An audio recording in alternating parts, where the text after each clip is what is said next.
नमस्ते। इंडिया के physiographic division के अंतर्गत हमने देखा कि इंडिया को 4 भौतिक विभागों में विभक्त किया गया है। इसमें सबसे पहले उत्तरी पर्वतीय प्रदेश, सेकंड उत्तर का विशाल मैदान, थर्ड प्रायद्वीपीय पठार और फोर्थ तटीय मैदान एवं द्वीप समूह। तो आज हम इंडिया के फिजियोग्राफिक डिवीज़न के अंतर्गत तटीय मैदान एवं द्वीप समूह में से तटीय मैदान के बारे में अध्ययन करेंगे। Coastal planes of India.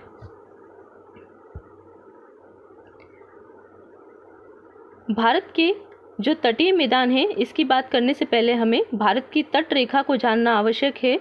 हमने पहले भी देखा, भारत की जो तट रेखा है, मुख्य भूमि की तट रेखा, इसकी लंबाई है 6100 किलोमीटर, 6100 किलोमीटर। और द्वीपों सहित भारत की तट रेखा की लंबाई देखें तो वो है 7516.6 किलोमीटर।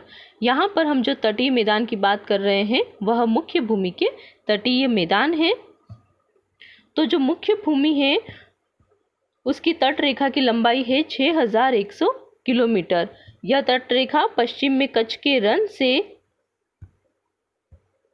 पूर्व में गंगा ब्रह्मपुत्र के डेल्टा तक विस्तृत है। यह जो तट रेखा है यह पश्चिम में कच्छ के रण से पूर्व में गंगा ब्रह्मपुत्र के डेल्टा तक विस्तृत है। प्रायद्वीपीय पठार की पश्चिमी और पूर्वी सीमा तथा भारतीय तट रेखा इंडियन कोस्टल लाइन, इनके बीच में स्थित संकरा मैदान है जिसे कहा जाता है तटीय मैदान। इसे हम मानचित्र में देखें। जो प्रायद्वीपीय पठार है इसकी कौन सी सीमा? पश्चिमी और पूर्वी सीमा तथा इंडियन कोस्टल लाइन के बीच में जो ग्रीन कलर वाला एरिया है वही है तटीय मैदान। तो प्रायद्वीपीय पठार की पश्चिमी और पूर्वी सीमा तथा इंडियन कोस्टल लाइन के बीच में जो संकरा मैदान है उसे कहा जाता है तटीय मैदान। अब भारत के तटीय मैदान की बात करें तो इस तरह से भारत के तटीय मैदान को 2 भागों में विभक्त किया गया है। जो वेस्ट की तरफ है वो है वेस्टर्न कोस्टल प्लेन और जो ईस्ट की तरफ है वो है ईस्टर्न कोस्टल प्लेन। सबसे पहले हम देखते हैं वेस्टर्न कोस्टल प्लेन के बारे में। पश्चिम की जो तट रेखा है और वेस्टर्न घाट्स या पश्चिमी घाट है, इनके बीच में स्थित जो मैदान है उसे कहा जाता है पश्चिमी तटीय मैदान। जो पश्चिमी तट रेखा है या वेस्टर्न कोस्टल लाइन है और जो पश्चिमी घाट है ये वेस्टर्न कोस्टल लाइन और यहाँ पर स्थित है वेस्टर्न घाट्स की। इन दोनों के बीच में जो मैदान है उसे कहा जाता है पश्चिमी तटीय मैदान, वेस्टर्न कोस्टल प्लेन। बिल्कुल इसी तरह से जो पूर्वी घाट है या ईस्टर्न घाट से और पूर्वी तट रेखा है, इनके बीच में स्थित जो मैदान है इसे कहा जाता है पूर्वी तटीय मैदान, ईस्टर्न कोस्टल प्लेन।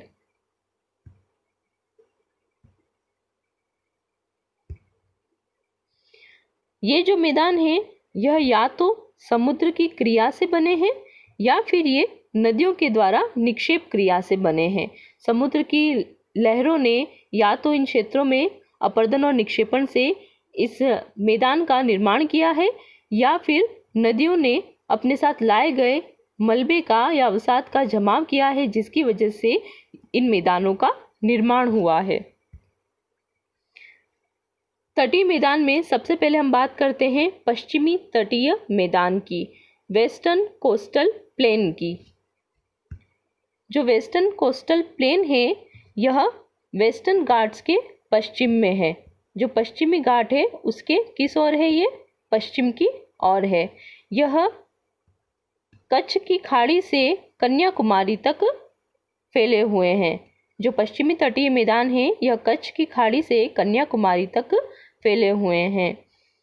कुछ भूगोलवेताओं का ऐसा मानना है कि जो कच्छ काठियावाड़ का मैदान है यह तटीय मैदान नहीं है।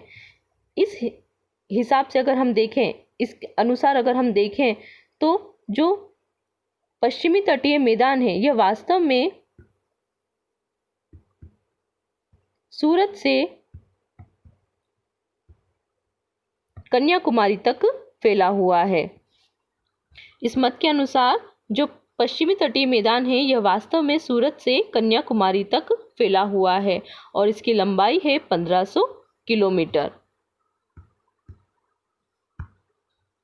पश्चिमी तटीय मैदान एक संकरा मैदान है। अगर हम इसकी पूर्वी तटीय मैदान से तुलना करें तो पूर्वी तटीय मैदान पश्चिमी तटीय मैदान की अपेक्षाकृत चौड़ा मैदान है और पश्चिमी तटीय मैदान एक संकरा मैदान है।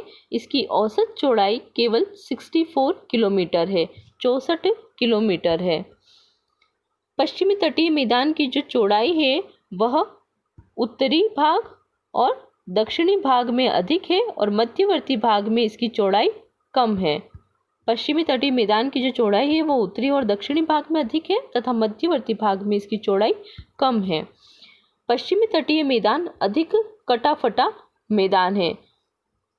पूर्वी तट से वापस हम अगर इसकी तुलना करें तो पूर्वी तट का जो मैदान है वो इतना कटा-फटा मैदान नहीं है। पश्चिमी तट का जो मैदान है वह अधिक कटा-फटा मैदान है, जिस कारण से यहाँ पर बंदरगाह की सुविधा उपलब्ध है।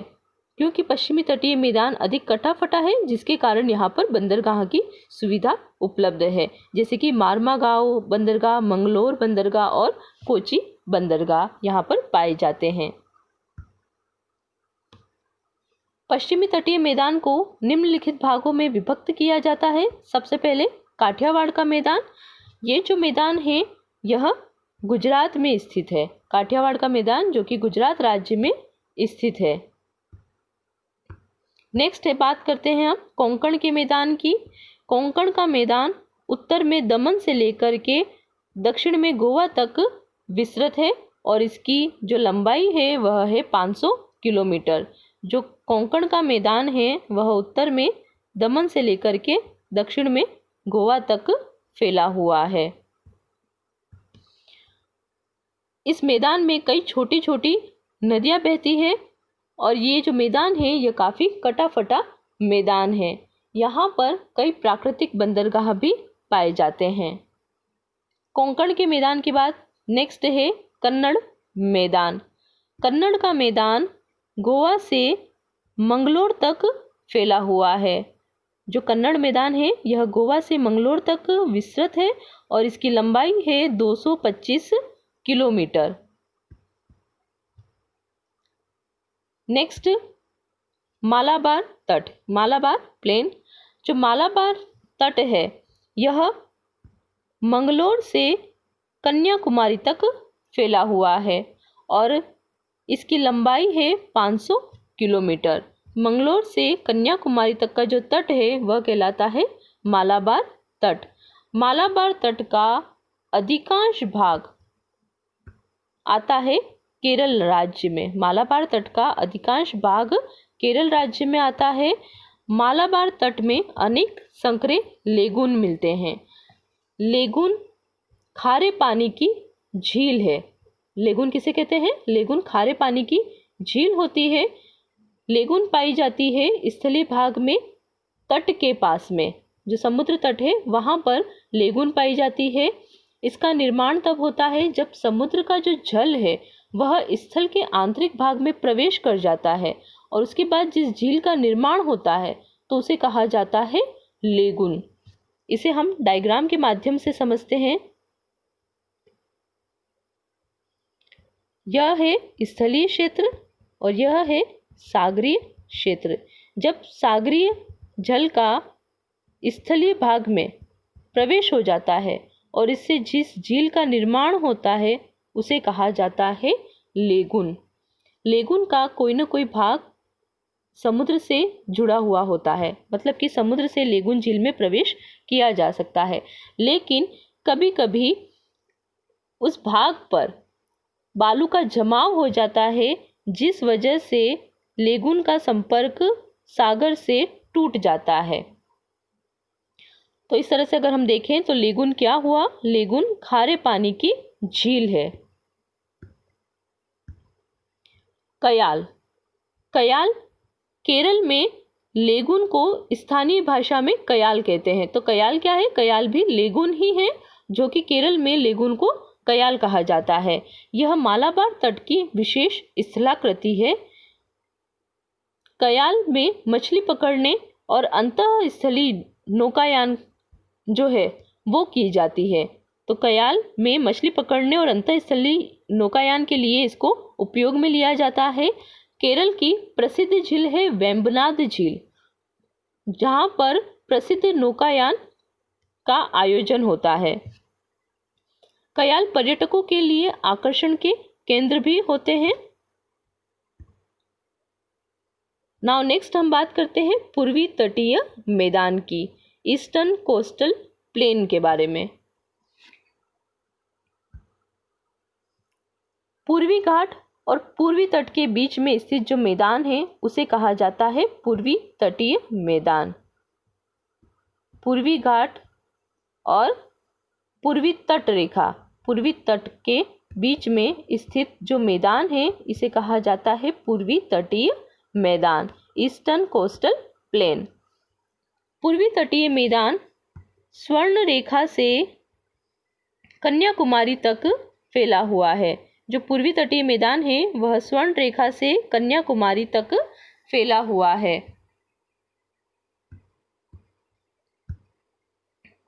यह पश्चिमी तट की अपेक्षा अधिक चौड़ा है। हमने देखा कि पश्चिमी तट संकरा है, पश्चिमी तटीय जो मैदान है वह संकरा है और पूर्वी तटीय मैदान उसकी अपेक्षाकृत चौड़ा है।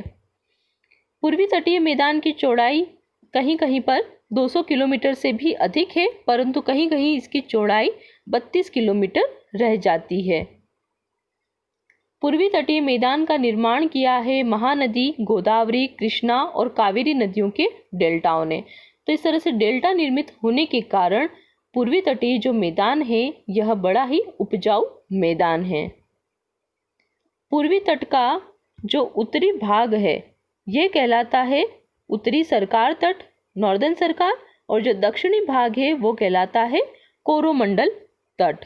जो पूर्वी तट का उत्तरी भाग है वो कहलाता है उत्तरी सरकार और दक्षिणी भाग कहलाता है कोरोमंडल तट। इस तटीय मैदान के 3 उपविभाग किए जा सकते हैं। इसमें सबसे पहला है उत्कल तट। उड़ीसा में जो पूर्वी तटीय मैदान है उसे कहा जाता है उत्कल तट। उड़ीसा में पूर्वी तटीय मैदान को कहा जाता है उत्कल तट। नेक्स्ट है उत्तरी सरकार। महानदी और कृष्णा नदियों के बीच में जो तटीय मैदान है उसे कहा जाता है उत्तरी सरकार। जो महानदी और कृष्णा के बीच में तटीय मैदान है उसे कहा जाता है उत्तरी सरकार, नॉर्दर्न सरकार। नेक्स्ट है कोरोमंडल तट। कृष्णा और कावेरी नदियों के बीच में जो पूर्वी तटीय मैदान है वह कहलाता है कोरोमंडल तट। कृष्णा और कावेरी नदियों के बीच में जो तटीय मैदान है वो कहलाता है कोरोमंडल तट। पूर्वी तटीय मैदान पर कई लेगून झीलें पाई जाती हैं। इनमें प्रसिद्ध जो झील है लेगून झील वो है चिल्का झील और दूसरी है पुल्लिकट झील।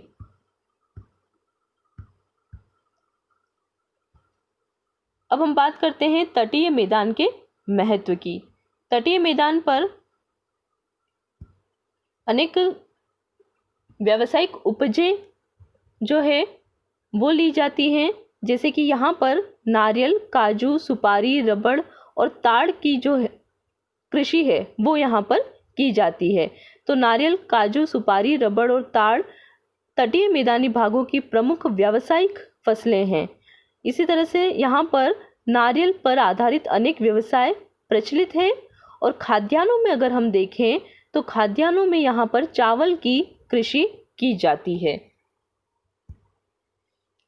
जो डेल्टाई भाग है वहाँ पर मछली पकड़ने का कार्य या इससे संबंधित व्यवसाय प्रचलित है।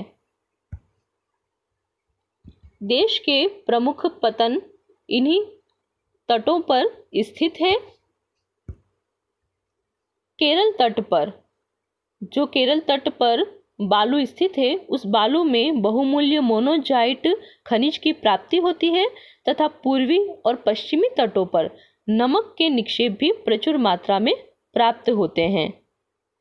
दक्षिणी भारत की अधिकांश जनसंख्या इन तटीय मैदानों में निवास करती है, इसलिए ये जो तटीय मैदान हैं, यह सघन आबादी वाले क्षेत्र हैं।